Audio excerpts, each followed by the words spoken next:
Hello, and welcome back to my channel. My name is Doña the Light, and I'm here to shed some light on mental and emotional health topics.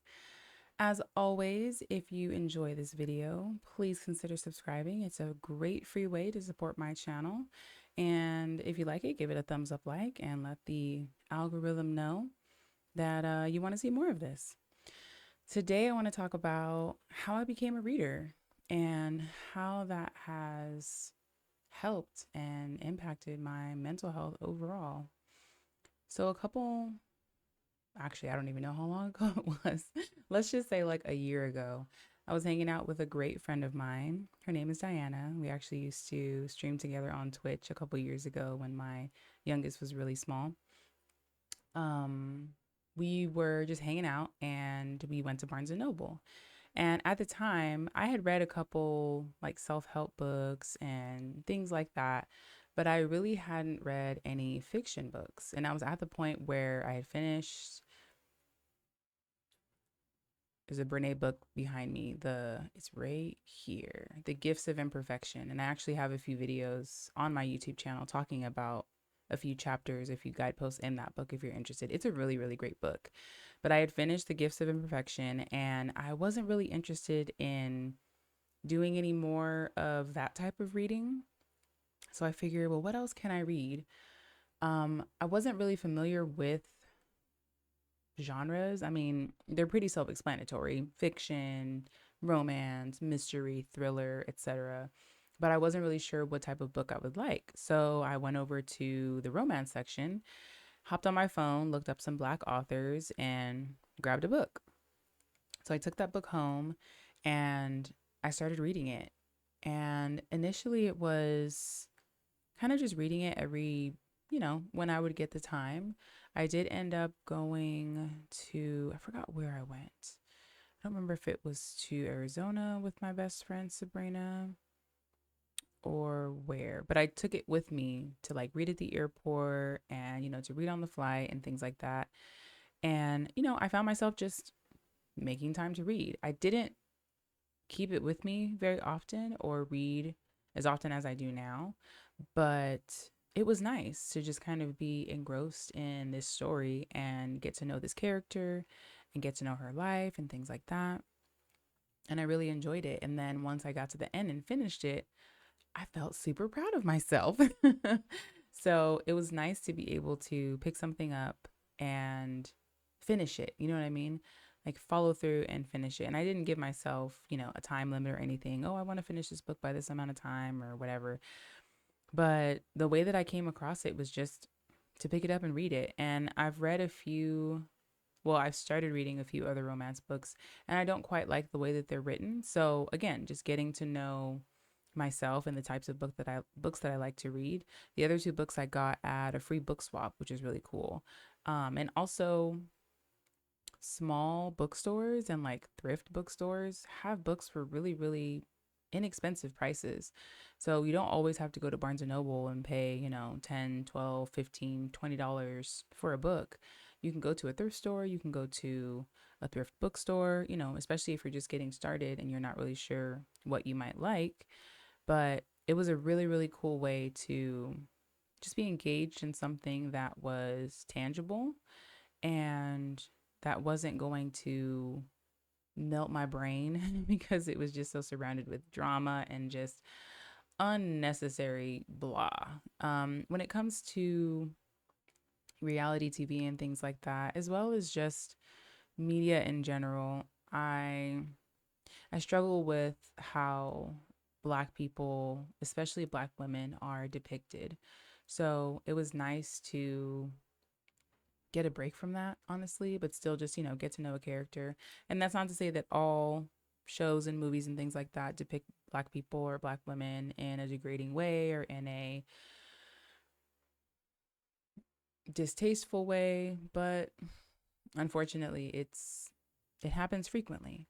So, after I finished that book, I went back to Barnes and Noble and was looking for a specific book, and that one was The Children of Blood and Bone by Tomi Adeyemi. And I had that book for probably a month or two before I actually started reading it. I had gotten another book as a recommendation from someone that worked at a bookstore.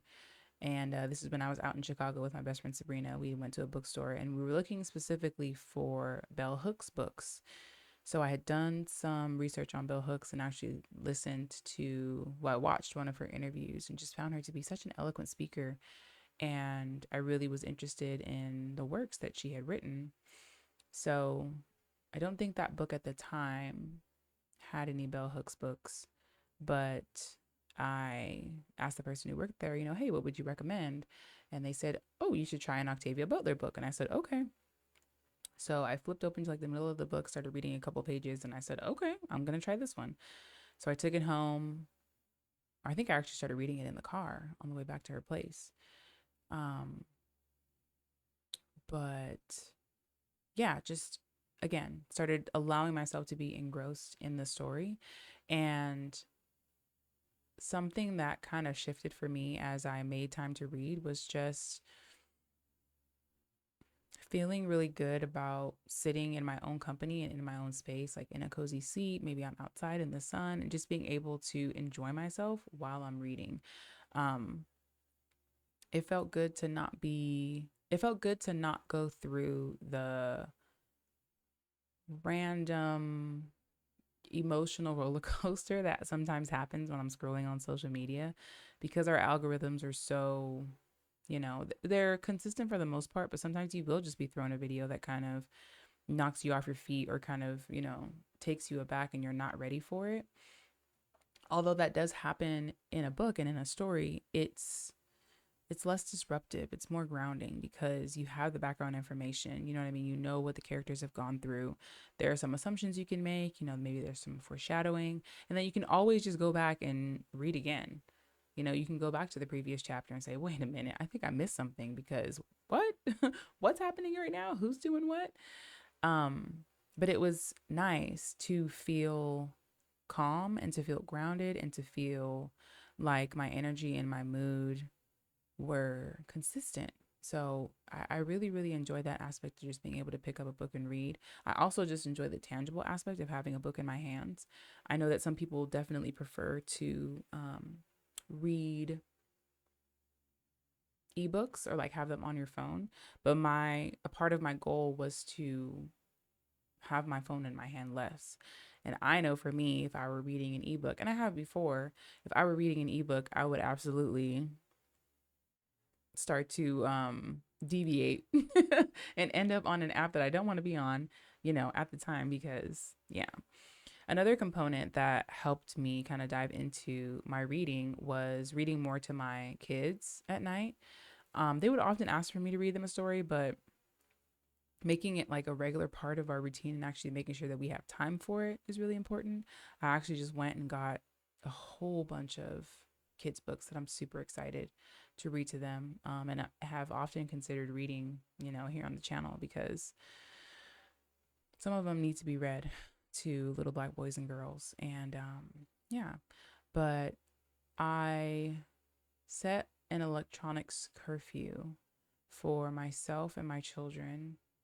So we put our electronics away. And I mean, like, phone, tablet, turn the television off at 7 o'clock every day. And then we don't utilize any of those things until 7 o'clock the next morning.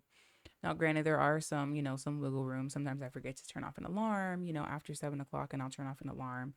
Or maybe I have to, send a quick text to my mom or whatever, but I'm not, it's not in my hand. I'm not doom scrolling or anything like that. And the same for them, their tablets are put away. So it works out great. And that also kind of gave me more space to just read. In the morning when I wake up, I find myself, I'm hungry.